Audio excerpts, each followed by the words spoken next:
ఛ! నేనెందుకిలా ఉన్నాను? నేనంటే నాకే నచ్చట్లేదు. నన్నెవ్వరూ పట్టించుకోరు. నేను నా గురించి కన్నా వీళ్ళందరి గురించే ఎక్కువ పట్టించుకున్నాను.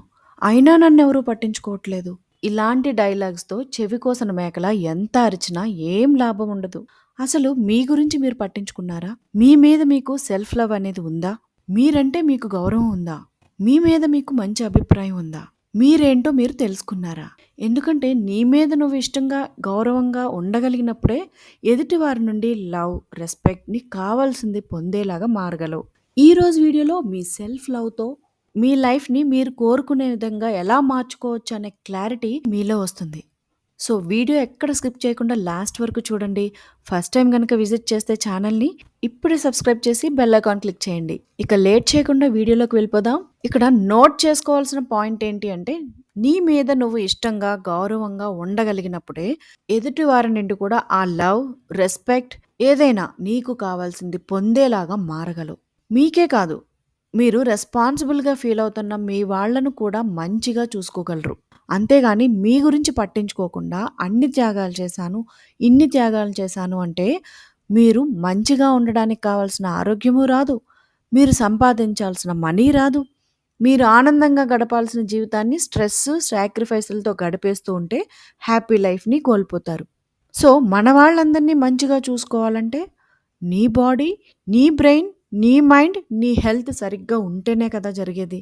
అందుకే మీ గురించి కేర్ తీసుకున్నాకనే మీ రెస్పాన్సిబిలిటీస్ గురించి పరిగెత్తండి. ఎంత ఆరోగ్యంగా, హ్యాపీగా ఉంటే మీరు అంత వేగంగా పరిగెత్తగలరు. మీ గురించి మీరు సెల్ఫ్ కేర్ తీసుకోవడం, సెల్ఫ్ లవ్ పెంచుకోవడం అంటే మరీ సెల్ఫిష్‌గా అయిపోయి ఎవడి చావు వాడి చావని అనేలా బ్రతకమని కాదు. మీకున్న టైంని మీరెలా యుటిలైజ్ చేసుకోవాలనుకుంటున్నారు? మీ గ్రోత్ కోసం, మీ నాలెడ్జ్ కోసం, మీ అందం కోసం, మీ ఎడ్యుకేషన్ కోసం, మీ మనీ ఎర్నింగ్ కోసం, మీ ఇంప్రూవ్‌మెంట్ కోసం ఎలా యుటిలైజ్ చేసుకోవాలనుకుంటున్నారు? ఇదే ఇంపార్టెంట్. మీ సెల్ఫ్ లవ్ లేకపోతే మీకొక గోల్ ఉండదు, మీ ఇంప్రూవ్‌మెంట్ ఉండదు. పైగా మిమ్మల్ని ఎవరు పట్టించుకోవట్లేదు అని మనసులో బాధపడడం స్టార్ట్ అవుతది. ఒకానొక టైంలో అది ఎదుటివారి పట్ల యారోగెంట్‌గా బిహేవ్ చేసేలా కూడా చేస్తది. సెల్ఫ్ లవ్ పీపుల్ ఎప్పుడూ కూడా వాళ్ళలో ఉన్న మంచి గుణాల్ని, చెడు గుణాల్ని, వీక్‌నెస్‌లని, స్ట్రెంగ్త్స్‌ని అన్నీ అర్థం చేసుకోగలుగుతారు. సో, ఆటోమేటికల్లీ ఎదుటివారి మనోభావాలను కూడా అర్థం చేసుకోగలుగుతారు. సో, దానివల్ల రిలేషన్‌షిప్స్ మంచిగా మెయింటైన్ చేయగలుగుతారు. ఈ సెల్ఫ్ లవ్ మీద క్లారిటీ ఉన్నప్పుడు మిమ్మల్ని మీరు పట్టించుకోవడమే కాకుండా, మీ చుట్టూ ఉన్న వాళ్ళని కూడా సమర్థవంతంగా పట్టించుకోగలుగుతారు. ఈ క్వాలిటీ మీలో ఎంతగా పెరిగితే అంతగా ఎదగగలుగుతారు. మెంటల్‌గా, ఎకనామికల్‌గా ట్రాన్స్‌ఫర్మేషన్ చూపించగలుగుతారు. టోటల్ మీ లైఫ్ స్టైల్‌నే మీకు నచ్చినట్టుగా చేంజ్ చేసుకోగలుగుతారు. ఎదుటివారు మిమ్మల్ని చూసే చూపు, మీతో మాట్లాడే విధానం, మీతో ప్రవర్తించే తీరు అన్నీ మారుతాయి. మిమ్మల్ని మీరు సరిగ్గా పట్టించుకున్నప్పుడు మాత్రమే జరుగుతాయి ఇవన్నీ. సెల్ఫ్ లవ్ అంటే మిమ్మల్ని మీరు యాక్సెప్ట్ చేయడమే. మీరెలా ఉన్నారో అలా యాక్సెప్ట్ చేయడమే. మీలో గుడ్ థింగ్స్‌ని ఎలా యాక్సెప్ట్ చేస్తున్నారో, అలాగే బ్యాడ్ థింగ్స్‌ని కూడా యాక్సెప్ట్ చేయగలగాలి. అప్పుడే మనల్ని మనం సరైన విధంగా సరిదిద్దుకోగలుగుతాం. ప్రతి విషయం పట్ల మీ రియాక్షన్ ఏంటి? మీ థింకింగ్ ప్యాటర్న్ ఎలా ఉంది? మీ చాయిస్ ఏంటి? మీ బిహేవియర్ ఎలా ఉంది? అన్నింటినీ తెలుసుకోవాలి. వీటన్నింటినీ మీ లైఫ్‌లో గ్రోత్ అండ్ ప్రొడక్టివిటీ పెంచడానికి ఉపయోగించుకోవాలి. సో, సెల్ఫ్ లవ్ ఉంటే మీ లైఫ్‌ని ఎలా కావాలనుకుంటున్నారో అలా మార్చుకోవచ్చు. మీలో సెల్ఫ్ లవ్ ఇంప్రూవ్ అయ్యి, మంచి సెల్ఫ్ ఎస్టీమ్ అండ్ సెల్ఫ్ కాన్ఫిడెన్స్‌తో మీరు ముందుకెళ్ళాలి అంటే, ఇప్పుడు నేను చెప్పబోయే విషయాలు మీకు ఎంతవరకు రిలేటెడ్‌గా ఉన్నాయనేది చెక్ చేసుకోవాల్సిందే. సో, ముందుగా మన హెల్త్ మంచిగా ఉండాలి అంటే, మంచి హెల్తీ డైట్ తీసుకోవాలి. జంక్ ఫుడ్ మానేయాలి. అదే విధంగా మన మైండ్ హెల్తీగా ఉండాలి. మెంటల్ స్టేటస్ మంచిగా ఉండాలి అంటే జంక్ న్యూస్, జంక్ గాసిప్స్ లాంటివి అవాయిడ్ చేయాలి. మన మెంటల్ డైట్‌ని బట్టే మన బిహేవియర్ ఉంటుంది. ఎప్పుడూ పాజిటివ్ విషయాలు, మనసుకు ప్రశాంతతనిచ్చే విషయాల్ని, మీ ఇంప్రూవ్‌మెంట్‌కి ఉపయోగపడే విషయాల్ని కన్జ్యూమ్ చేయడానికి ట్రై చేయండి. మీలో నెగటివిటీ పెంచే విషయాల్ని అస్సలు మీ దగ్గరికి రానివ్వకండి.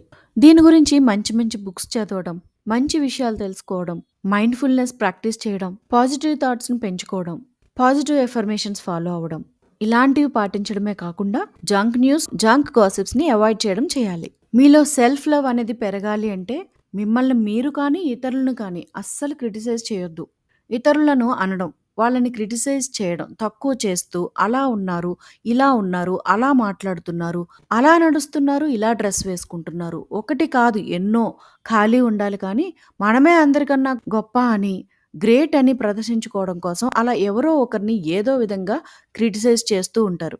ఇలా చేయడం అలవాటుగా మారినప్పుడు మనం ఏం చేస్తున్నాం, మనం ఆ ప్లేస్‌లో ఉంటే ఏం చేసేవాళ్ళం అనే మినిమమ్ కామన్ సెన్స్‌ని కోల్పోతాం. బట్ ఇలాంటి వారిని మీరు అంతే అని ఎవరైనా రివర్స్ క్రిటిసైజ్ చేశారే అనుకోండి, అస్సలు తీసుకోలేరు.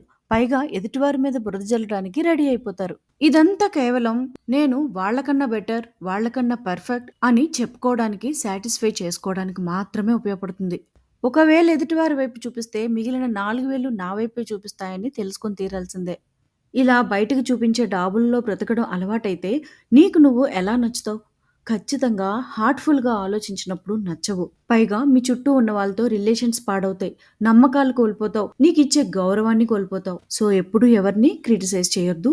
Criticism steals the self love, self value. ఇక చాలా వరకు మనలో ఉన్న లోపాలను, మనం చేసే పొరపాట్లను, మనలో ఉండే చిన్న చిన్న అవకతవకలను చూసి వాటినే హైలైట్ చేసుకుంటూ మనకి మనమే బద్ధకస్తులం. చేతకాని వాళ్ళం. లేదా ఇంకోటి పేర్లు పెట్టుకొని అవే నమ్ముకుంటూ బ్రతికేస్తాం. ఇలాంటి నమ్మకాలని మనం ఎంతగా నమ్ముతామో అంతగా వాటిని మనలో ఇంజెక్ట్ చేసేసుకుంటాం. మన పర్సనాలిటీ అలాగే ఉండడానికి కారణమవుతాం.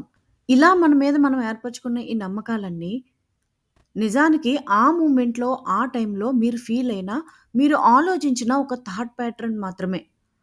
అది మీ క్యారెక్టర్‌ని డిసైడ్ చేయకూడదు.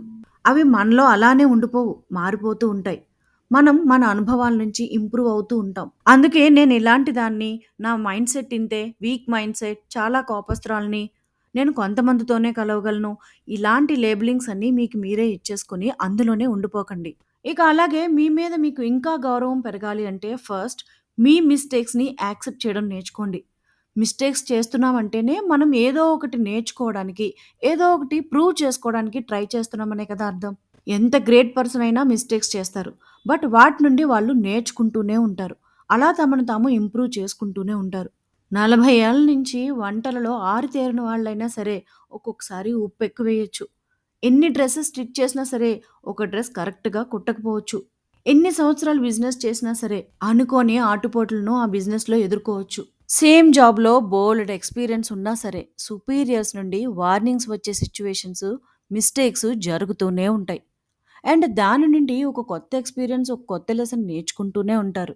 Always remember the mistakes will never define your character unless you define your character with your mistakes. అందుకే మీ మిస్టేక్స్ నుంచి మీ క్యారెక్టర్‌ని డిసైడ్ చేసుకోకండి.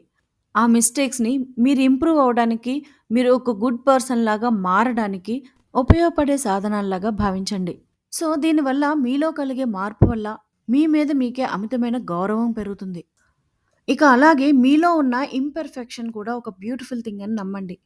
ఎందుకంటే ఎవ్వరు ఈ యూనివర్స్‌లో ఏ క్రియేచర్, ఏ ప్లాంట్, ఏ మౌంటైన్ పర్ఫెక్ట్ షేప్, పర్ఫెక్ట్ క్యారెక్టర్స్‌తో ఉండదు.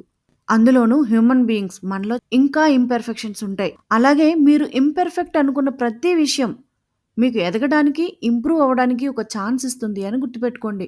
ఏదైనా ఒక గోల్ పెట్టుకొని సక్సెస్ అయిపోయారు అంటే అంతటితో అయిపోయిందా? దాని తర్వాత నెక్స్ట్ స్టెప్ వేయాల్సిందే. మీరనుకున్న వెయిట్ లాస్ అయిపోయారు అంటే అంతటితో అయిపోయిందా? దాన్ని మెయింటైన్ చేయడానికి నెక్స్ట్ జర్నీ స్టార్ట్ చేయాల్సిందే.